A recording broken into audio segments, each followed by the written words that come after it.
I give you a very short overview about the situation of the brain-computer interface field in complete paralysis and in communication. So basically, it's just continuum what you said, but it's just applying to another problem.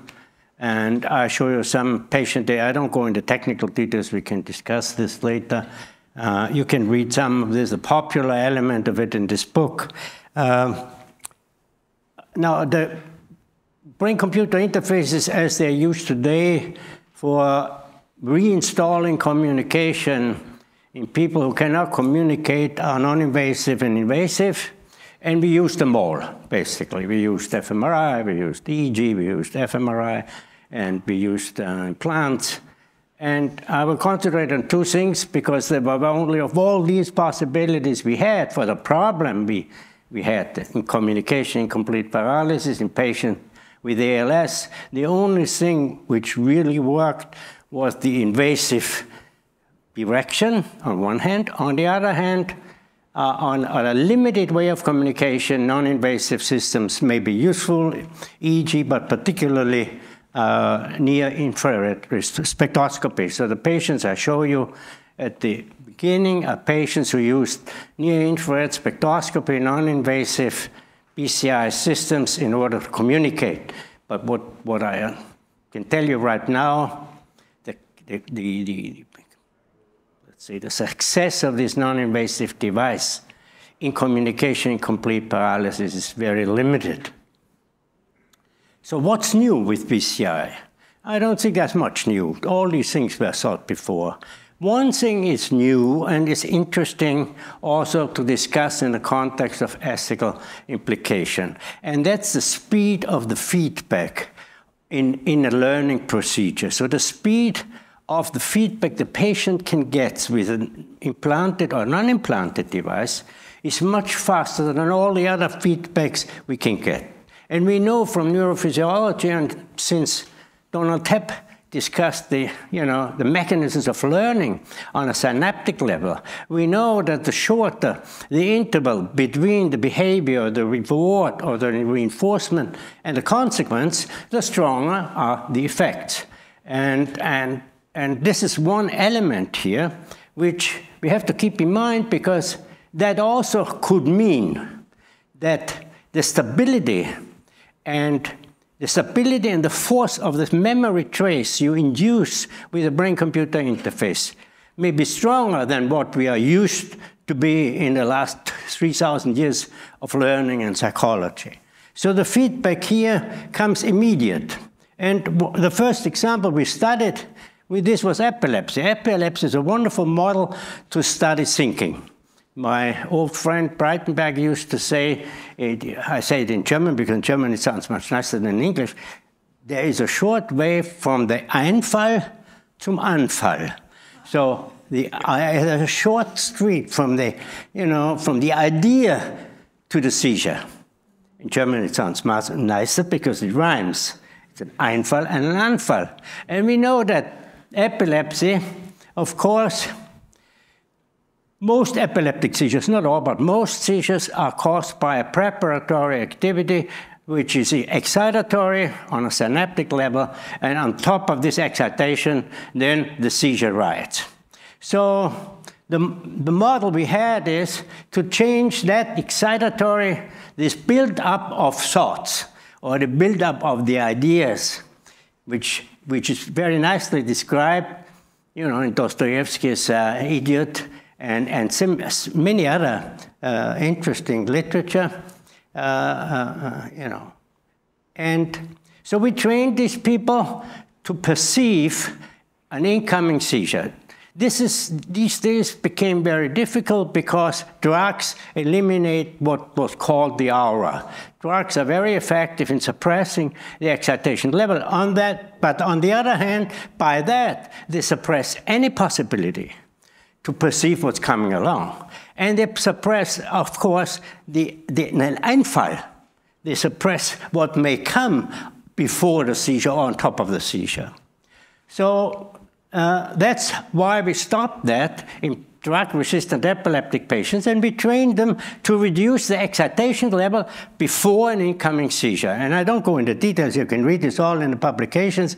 What you see in a group of epileptic patients that after very long training of sometimes 50 to 100 hours of training, they slowly learn to perceive the incoming seizure, and they learn to suppress it, and they learn to influence their, in this case, these are slow cortical potentials which ride on the upper cortical layer, and they are responsible for the seizure at the end, and we train them to reduce that. What was interesting to observe, some single patients were 100% successful, meaning anytime they had the feeling that a seizure is coming, they could suppress it. And they could tell you, despite the fact that these were retarded people with severe brain damage, they can tell you when the seizure is coming, and they can tell you, they give you some rough indication how to suppress it. And from that, we show if this is possible, why not teaching people to communicate who cannot communicate? So this was, let's say, the path to brain-computer physics in paralysis. I often show this philosopher, because here there are some philosophers, and some of you who know this philosopher, there are not many Swiss philosophers, but this is the best one in Switzerland, who was there. And I worked near his house in Geneva. And Hall made a comment, which just keep in mind that communication is a central element here. And when we talk about communication and the learning of communication, what is communication? Communication is the learning and the externalization of language and the learning of expressing your thoughts in language and give it to the outside world. And that is completely absent in the late stages of amyotrophic lateral sclerosis. Well, I have to go back here. Well, okay. So in ALS, in the late stages, those of you are familiar, in the late stages, there's no way to communicate. The eye movements are dead, and there is no, I taped his eyes open, there is no other way of muscle which can be used for communication. The last muscle usually you can use are the eyes, but we found some patients where you also have the external sphincter, sometimes intact, but after a while, all muscles cease to function. The cognitive system, apart from slight changes, is not affected at all, so the cognitive system is intact. So this is a disease in the end stage where you can start to study two things. One thing you can say, what is the function of the motor system in several types of behavior? What is the motor system contributing to our thinking? Let me say this in a more colloquial term. And secondly, how you can reinstall in case the absence of motor behavior is affecting thinking, how you can reinstall, how you can reinstate thinking, normal thinking and normal communication. This is an interesting question, which was already put forward by Aristotle many years ago. And his position on this was very clear. He said there is the only way to learn or the only way to create cognition, let's say it in modern terms, is through motor behavior. And it's the motor, it's the feedback from the motor system which is necessary to develop what we call thinking or consciousness. So, interestingly enough, that idea, that very old idea, was not researched much. There are some exceptions. In the end of the 19th century, at the beginning of the 20th century, in psychology, there was a strong movement for a theory of thinking through movement. And Margaret Washburn, she was the first female professor of psychology in the United States. She wrote a book, which I recommend to you, where she described a set of experiments which seem to indicate, indirectly seem to indicate, that without the feedback from the muscular and from the peripheral system. There is no, syncing, I said, cognition possible. And ALS is a very interesting example for this, if this would work, yeah. Well, I don't go back in the, so the beginning when we started that, and some of you know that, we started people who still had eye movements in ALS, and were not completely paralyzed, and that is known now. With a BCI system, you can reinstate communication quite quickly. Non-invasive system, but do they need it? Well, the answer is no. You don't need that because you have your eyes. You know, this guy, and you look at him, he has his glasses here, his eyes are open, he can close the eyes, so he can use his muscles and can communicate. In his case, he used the EEG to communicate, and he indicated it by increasing frequency and decreasing frequency of the EEG voluntarily in order to communicate, because it was a little bit faster than his eye movements. But the EEG or BCI is not necessary in these cases. Okay, this is why we move to the people who are completely paralyzed. So these are 4 patients who are completely paralyzed, most of them for a long time, with one exception, the young lady on the right, will I show you in a second. She was completely paralyzed after a few months. In most young people who get ALS, the progress is very rapid. And usually within weeks, you end in complete paralysis. Now, all the other patients are very long in complete paralysis. So just to make the long story, which lasted 30 years, short to 2 seconds, these people can communicate, but the only way or the only thing they can say is yes or no. And at least we were never able to continue from there. That doesn't mean much, because a negative result is not a good result. A negative result is a negative result. On the other hand, I don't want to bother you, but we tried a lot, also with this patient, to generalize their capacity to say yes and no with a near-infrared device into a selection of letters. Or we tried to train them to select, whole sentences.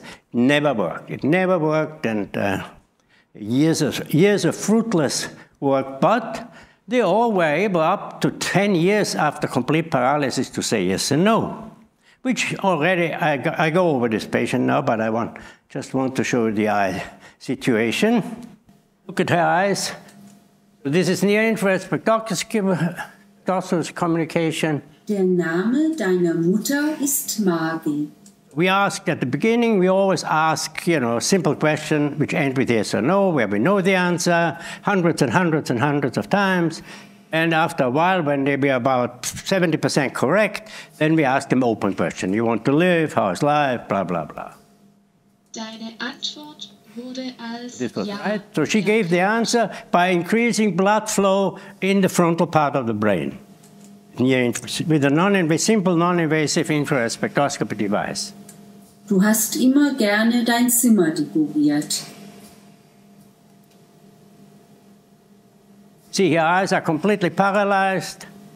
Oh, she cannot use the eyes. In order to be sure that the patient is completely paralyzed, you have to measure eye movements with ECG. And so we do extensive measurement of EEG. In some of these patients, after weeks of complete paralysis of the eyes, we see microscopic eye movements in one direction. Then we move back to the eyes. And then they communicate again.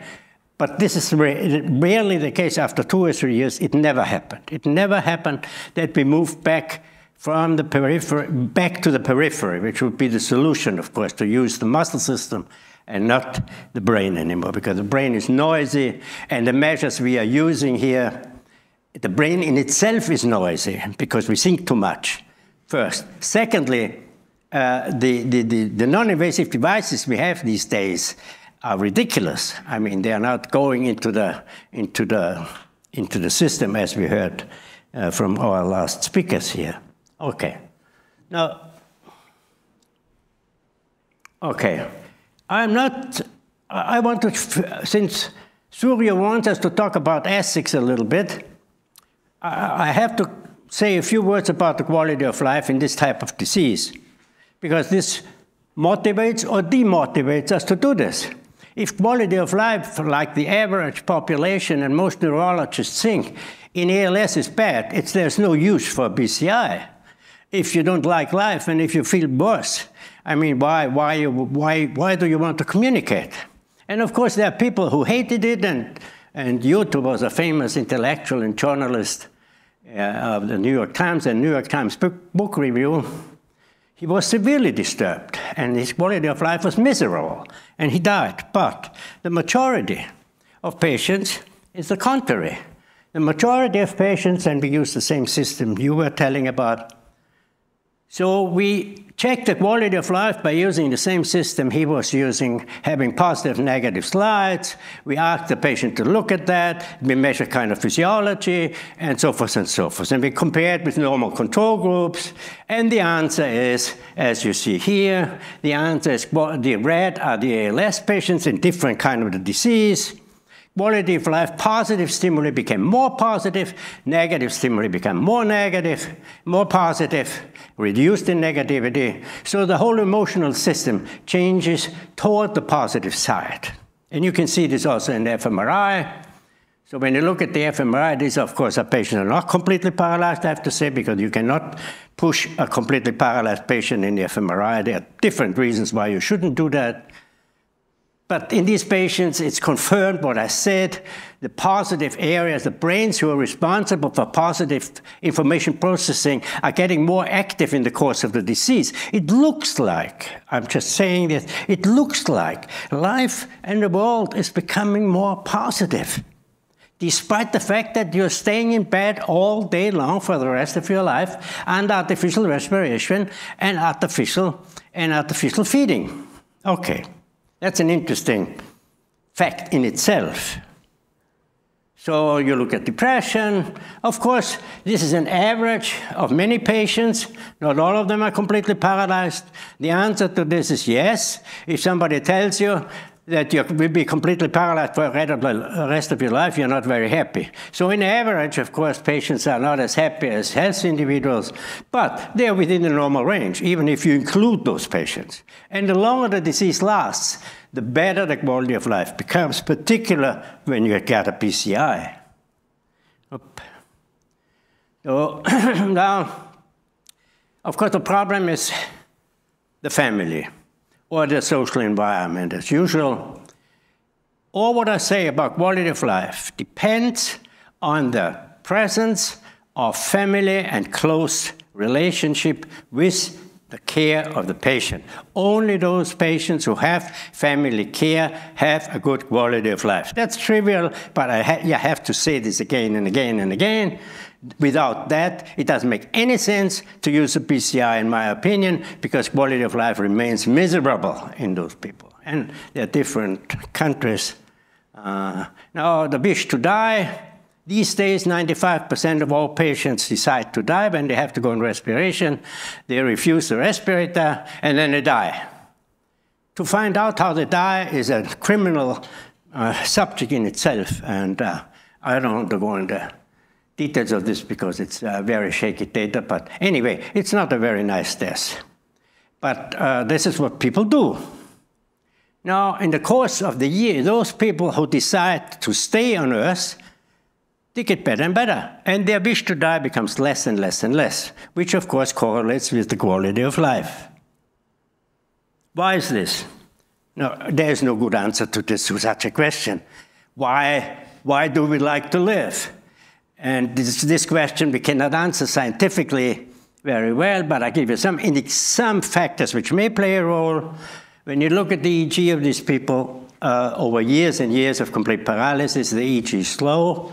Active, it looks like the EEG of these meditators, very slow alpha activity going on all the time. The eyes are closed all the time.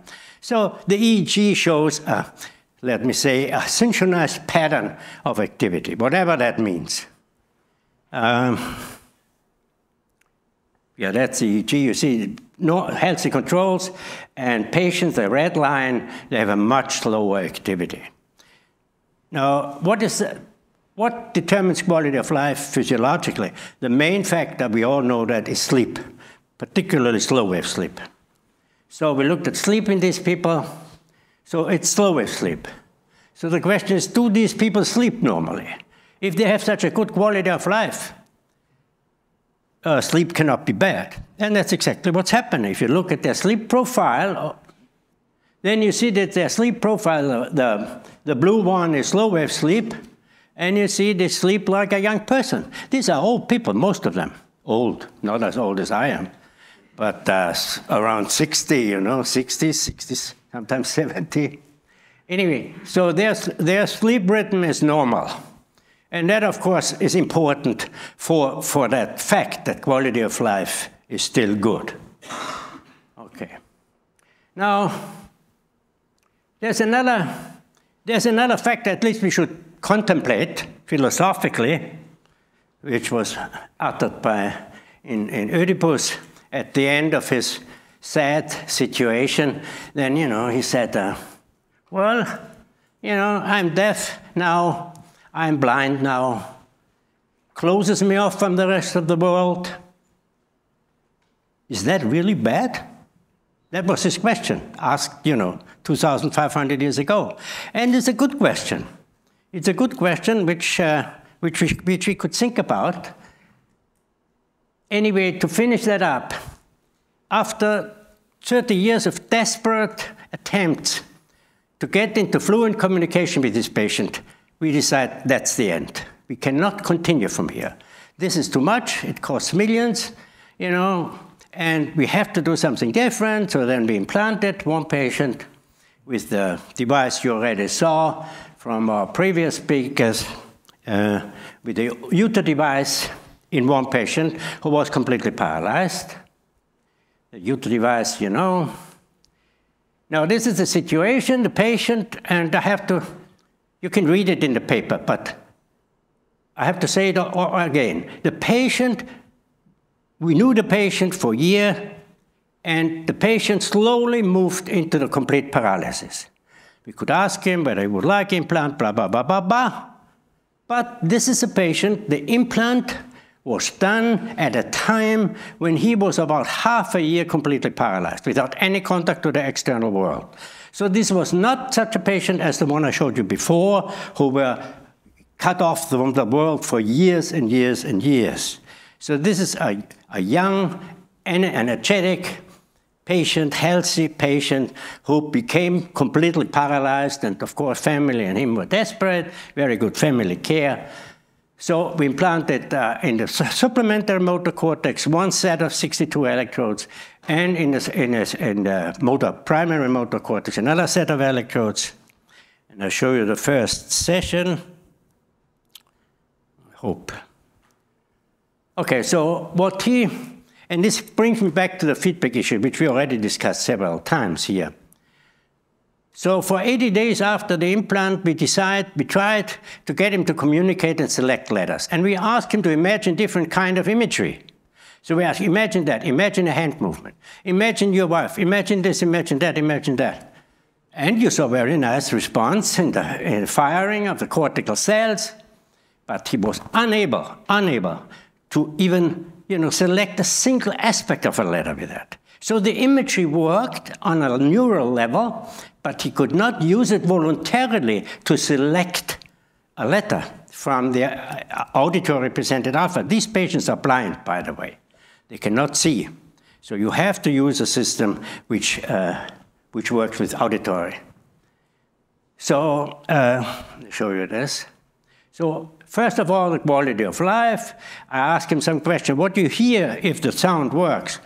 What you hear is the firing of 3 cells in the supplementary motor cortex.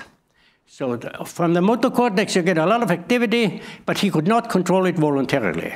So he was asked here, after 80 days of imagery without any success, we gave him feedback. And again, I am back on the feedback issue. We gave him feedback, auditory feedback, of the firing of these 3 cells. So he could hear, and you will hear it also, you hear the firing of these 3 cells in the supplementary motor cortex and how he uses it. And his instruction here is to say just yes and no at the beginning. Just say yes and no to these questions.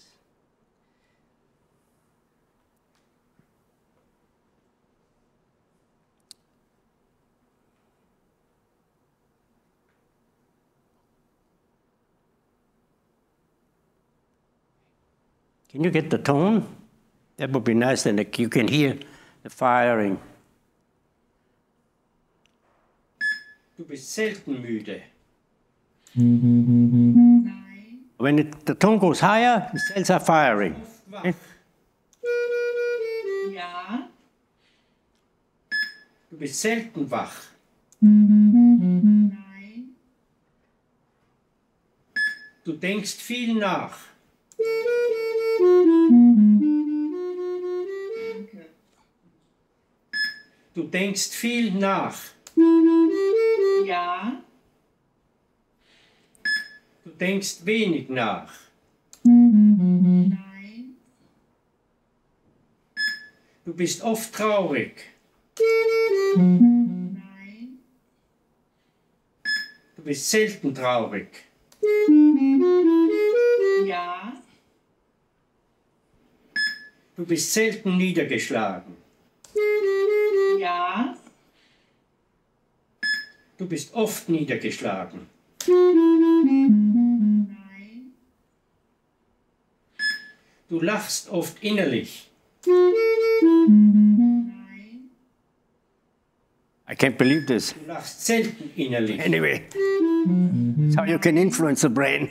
Nochmal. Du lachst oft innerlich. It goes on and on and on for hours.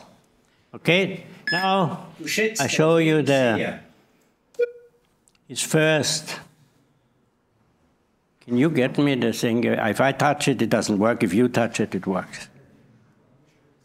Just get the tone. So this is the first session where he used the feedback, where he used the hearing of the firing. So that was his auditory system. Red means 5 letters, blue means 5 letters. So he had to select. And what you hear, this is now a very fast version of the video. So just speeded the video up. Now he tries to freely communicate.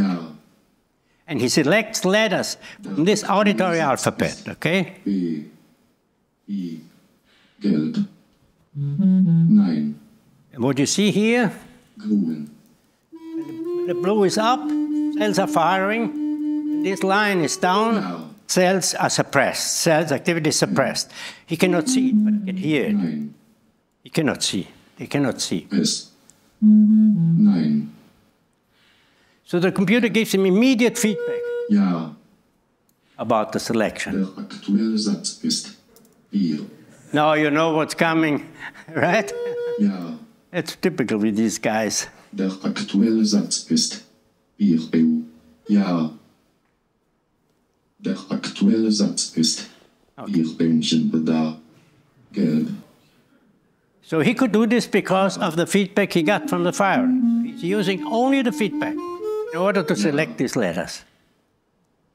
Der aktuelle Satz ist Bierbäumchen da blank. It Gelb. goes on and on. So basically, he congratulates us and is happy. So let me finish. And he did this for 2 years. Let me finish of some, not only because you asked me to go into ethics, but I really think it's important to think about what we are doing with all of this. And it's obvious that BCI is a life-saving device for this type of people. There's no question about that. There's no question that this changes the situation completely. So we don't have to discuss about the usefulness of BCI at all. There's no discussion here. But I strongly have 2 problems with this technology in the future, particularly after I communicated roughly superficially with Elon Musk and his, his 1,200 electrode device, which I would love to have, by the way. It's wonderful. And you should have it. Okay, it is wonderful. But the idea to implant this in normal and healthy people, I think it's not only wrong, I think it should not be allowed at all. There should be a prescription ban on brain-computer interfaces in general. It should be given to people who suffer, who have a certain disease, and for whom it's indicated in good studies, and that's it. Because here we have not only a dangerous device, and we don't have to discuss the dangerousness, it's obvious how dangerous that is, and we have a dangerous device, and we have a dangerous situation, and we have immediate feedback of whatever we think. And that means we will get addicted in milliseconds here, because this is the way addiction works. And when you implant his electrodes a little bit far in the basal ganglia, of course, you get addiction for lifelong. If you have latencies of a few milliseconds between what you think and what you got, then of course you get addicted.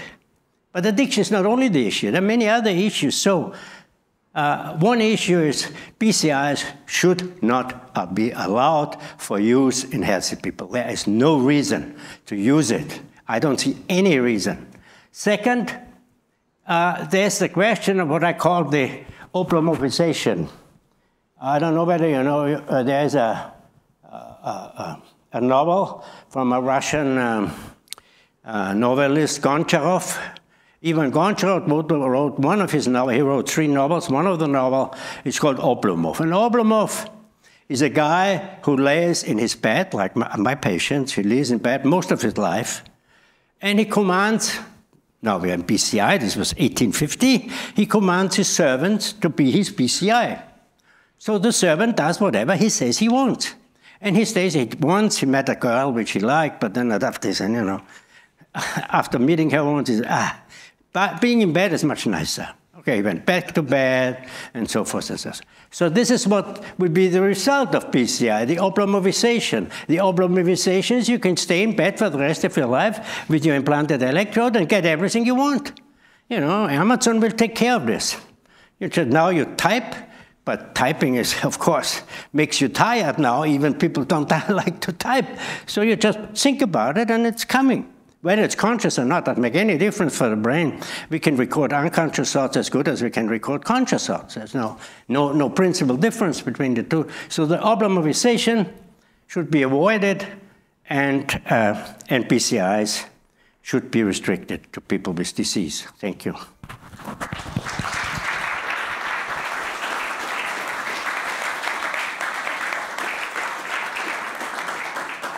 Thank you, Niels. As usual, a brilliant talk. Now we are running late, unfortunately, and I think we need to restrict to one short question. You want? Sure. Am I right? Regarding all these experiments and all the cases, am I right if I replace the concept of communication with the concept of reaction? And because all data obtained are depend on my interpretation and the way I get information. Yeah, but I'm just saying all this. Probably, I didn't say it is that all this depends on the development and the reafferent information from the motor system. And if this is true, then long-term paralysis of the complete body without any change in muscular response and reaction should lead to an extinction of thinking.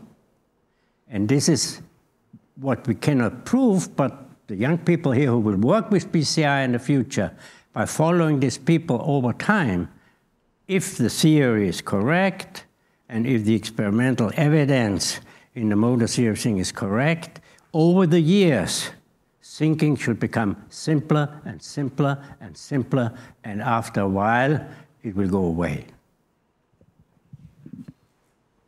Yes. Okay. Verbal thinking. Maybe there is still a response, emotional response, right? Like in Alzheimer's, where we have a very similar path of development. Right? I agree. Yes.